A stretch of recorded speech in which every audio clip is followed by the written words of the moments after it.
Welcome back. I'm Lise Leblanc. Thank you for joining me for part 2 on how to handle situations when you're emotionally triggered.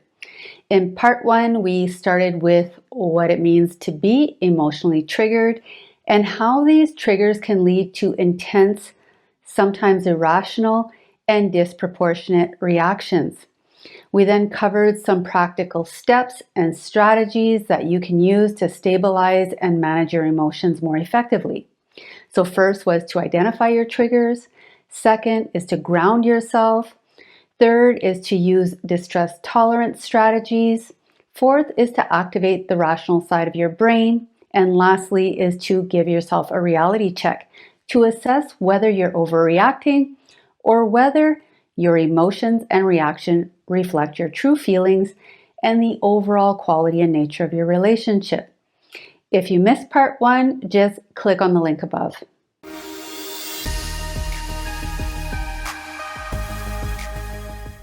So today we're going to dive in deeper into more tools and techniques to help you effectively navigate situations when you are emotionally triggered so that you don't react impulsively, irrationally, or even abusively. Now keep in mind this video is intended for people who have a relatively supportive partner, a relatively good relationship that they want to stay in. If on the other hand, you have a narcissistic partner who is constantly trying to bait and trigger you, then stay tuned to the end of this video where I will explain 3 reasons why it's critical to manage your emotions and never let them see that you're triggered. So step 6 is to manage your self-talk. So you know that little voice in your head that can spiral out of control into negativity, harsh judgments, and unfair assumptions? I'm sure you've noticed that your inner voice sounds drastically different when you're emotionally triggered in comparison to when you're calm and happy. It's important to pay attention to what you're telling yourself when you're triggered and to try to notice any black and white thinking, catastrophizing, overgeneralizing, and other thought traps that you may fall into when you're triggered. When you're in this emotional state, it's not easy to challenge your thoughts, but do your best to counteract your inner dialogue with more balanced thinking. So ask yourself what you might be thinking if you were at your best. Try to visualize a future state when this conflict is over and when you're reconnected with your partner. Ask yourself what you might be telling yourself in a week from now. Consider writing yourself a letter in a time when you're feeling calmer and more connected to your partner. And this letter's purpose is to remind you of your partner's strengths and the positive aspects of your relationship. All that said, I'm not saying that there's no truth to the thoughts and emotions that you're having, but when you're emotionally triggered, you may find that what you're telling yourself is not entirely true, that you don't always think and feel badly about your relationship or about your partner. And you may find that there is plenty of evidence to contradict your current thinking. But if you find that these things are true for you, even when you're emotionally regulated, then I would highly suggest that you validate your emotions and you try to find a way to end this relationship as quickly as possible. Life is too short to spend it with someone who consistently undermines your well-being and happiness. Number 7, journal about your thoughts and feelings. Journaling is a powerful tool for self-reflection. So take some time to write about your thoughts and feelings. This can help you process your emotions and gain insight into what might be triggering you.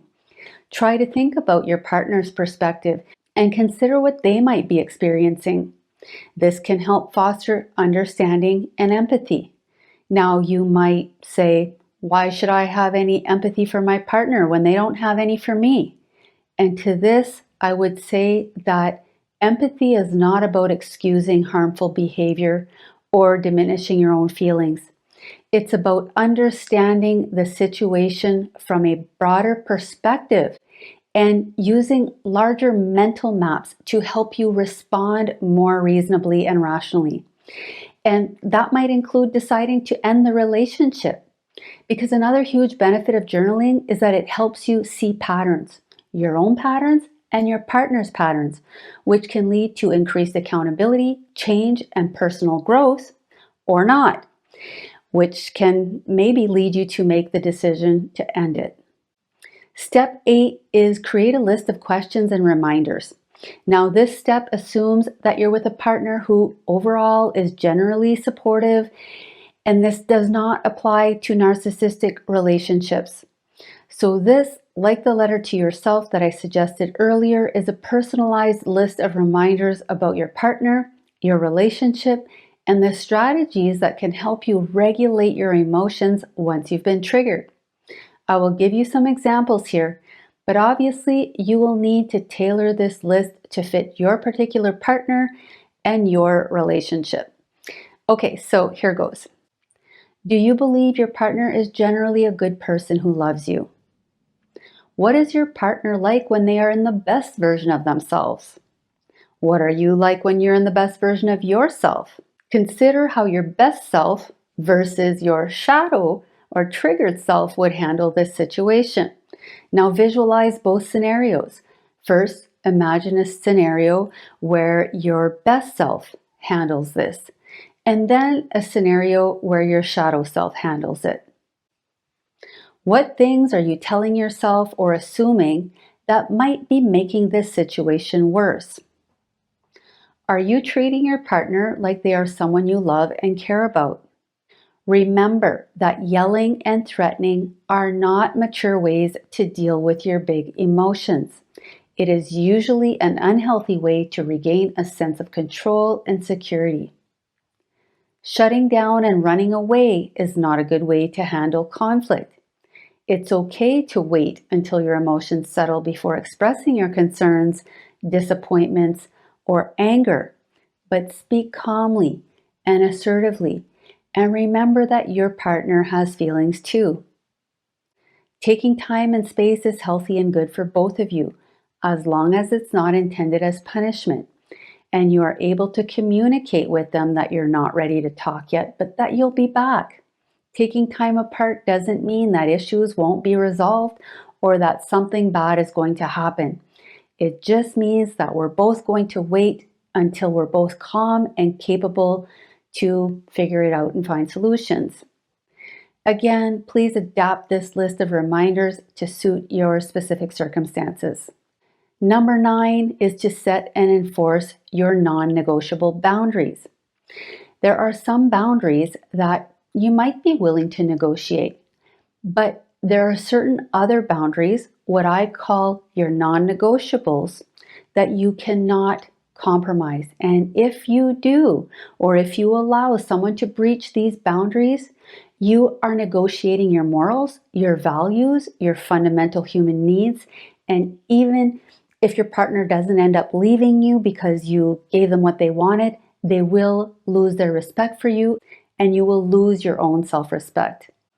If you need help figuring out your non-negotiables, I've added a worksheet in the description section of this video for you.